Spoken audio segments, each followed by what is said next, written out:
Have you ever looked at someone and immediately thought, they're better than me? Maybe they're smarter, more attractive, more confident, more successful. And suddenly, without them doing anything to you, you feel smaller. But here's the uncomfortable truth. Sometimes, the person making you feel inferior isn't them. It's your own mind. And once you understand why your brain does this, you can start breaking the pattern. 1. Stop comparing your weaknesses to other people's strengths. You see someone celebrating an achievement, and suddenly you're questioning your entire life. They're successful. You're struggling. They're confident. You're insecure. They're moving forward. You're stuck. But you're not comparing two complete realities. You're comparing what you know about yourself, including every mistake and insecurity, to what you can see about someone else. Social comparison is a normal part of human psychology. We naturally look at other people to understand where we stand. The problem begins when comparison becomes a judgment of your worth. And social media makes this even easier. You see the achievement, not the rejection that came before it. You see the vacation, not the difficult months before it. You see the confidence, not the insecurity behind it. So when you think, everyone is doing better than me, ask yourself, am I seeing their whole life, or only the part they chose to show me? That question can completely change the comparison. But sometimes the problem goes deeper than comparison. Sometimes you've turned your performance into your identity. 2. Stop turning mistakes into an identity. There's a huge difference between I failed and I am a failure. One describes something you did. The other describes who you believe you are. You get a bad grade and think you're stupid. You get rejected and decide you're unlovable. You make a mistake and conclude you're incompetent. One event becomes a definition. That's dangerous because your self-worth becomes dependent on constantly proving yourself. You feel valuable when you're succeeding. But when someone does better than you, your identity feels threatened. So start separating yourself from your outcomes. Instead of, I'm bad at this, say, I'm struggling with this. Instead of, I'm a failure, say, this didn't work. That isn't positive thinking. It's accurate thinking. You are not a single mistake. And someone else's success doesn't define you either. Which brings us to the next shift. 3.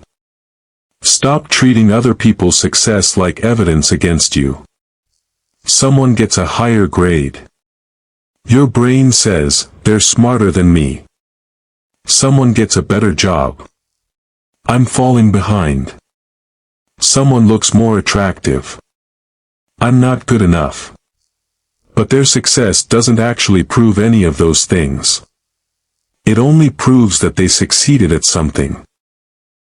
Their achievement doesn't subtract from your potential. There is no invisible scoreboard where another person's success makes you less valuable. So instead of asking, why am I not where they are? Ask, what can I learn from them? Maybe they developed a skill you haven't. Maybe they're more disciplined. Maybe they took a risk you were afraid to take. Now their success becomes information instead of an insult. But there's another reason your mind can make you feel inferior.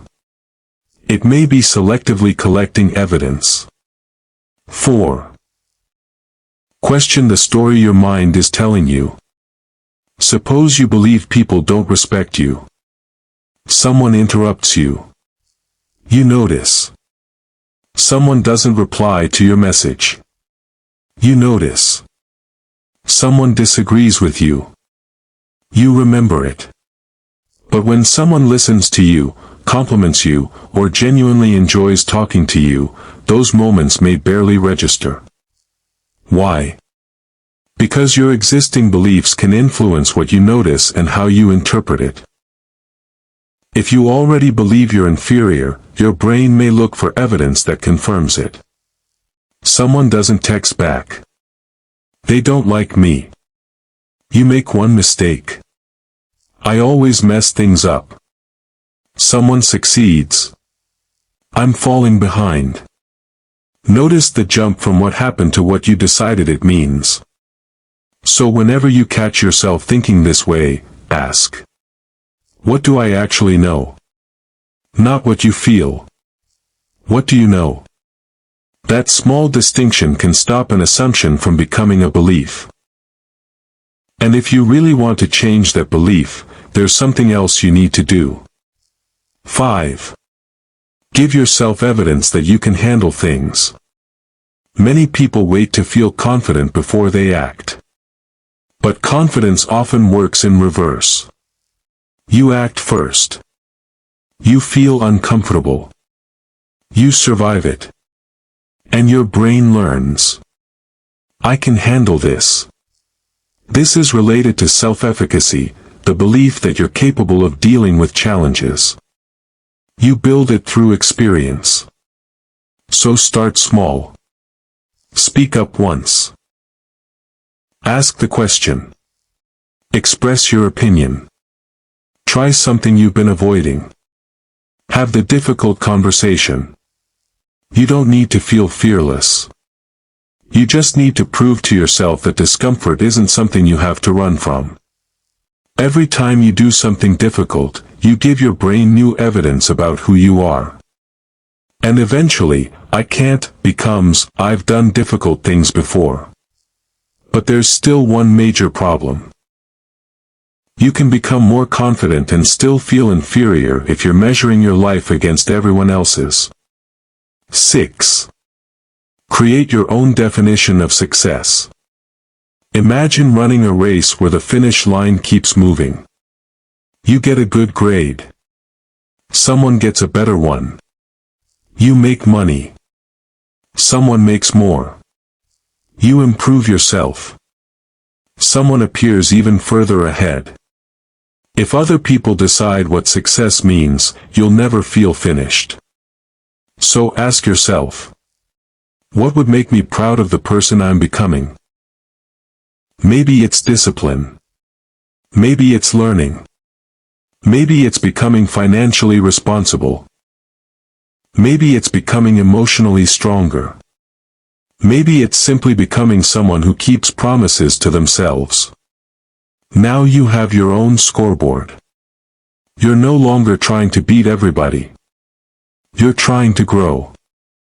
And that makes other people's success much less threatening. But there's one final truth you have to accept. 7. Accept that you will never be the best at everything. Someone will always be smarter than you at something. Someone will always be richer. Someone will always be more experienced. Someone will have a talent you don't. That's not a failure. That's life. You don't need to become better than everyone else. You need to stop believing that someone being better at one thing makes them better than you. You can admire someone's beauty without hating your own. You can admire someone's intelligence without calling yourself stupid. You can learn from someone's success without deciding you're a failure. Because being different isn't the same as being inferior. So the next time you feel that familiar feeling, pause. Ask yourself, who am I comparing myself to? What exactly am I comparing? Am I seeing their whole reality? What do I actually know? And most importantly, am I measuring my life by my own standards or someone else's? Because the goal isn't to convince yourself that you're better than everyone. That's still comparison. The goal is to reach a point where someone else's success doesn't require you to hate yourself. You can look at another person and think, they're doing well. without adding, "So I'm not." Their success doesn't make you a failure. Their confidence doesn't mean you don't belong. Their progress doesn't mean you're standing still. And their strengths don't erase yours. So when your mind whispers, "Everyone is better than me," ask one simple question.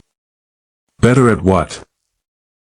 Because you were never supposed to win someone else's life. You were supposed to build your own. If this video changed the way you see comparison, subscribe to Hidden Minds. And tell me in the comments. What do you compare yourself to the most? Appearance, intelligence, money, relationships, or success? Because sometimes, identifying the comparison is the first step toward breaking it. Thank you for watching. Until next time. Keep exploring your hidden mind.